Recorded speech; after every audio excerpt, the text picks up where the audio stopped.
یہ سارا کچھ ہو رہا ہے ایک مقصد کے لیے۔ مقصد یہ ہے کہ کسی نہ کسی طرح یہ جو اوپر بٹھا دیے چور، ان کا ہے کہ اپنی کرپشن بچ جائے، اور جنہوں نے ان کو بٹھایا ان کا ہے کہ ان سب کا ایک چیز کامن ہے، عمران خان نے نہیں آنا، اس کے اوپر کاٹا ڈالا ہوا ہے۔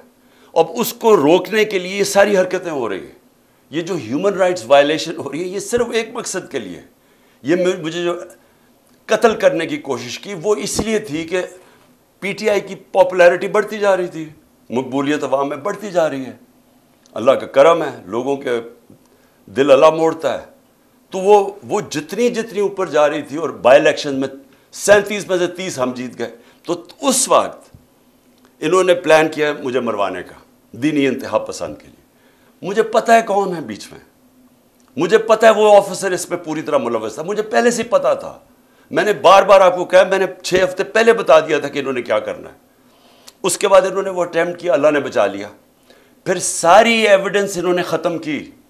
جے آئی ٹی کے جتنی بھی جے آئی ٹی کو سیبوٹاج کیا،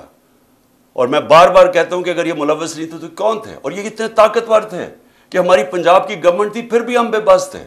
حکم وہ جی پیچھے سے حکم آیا ہے۔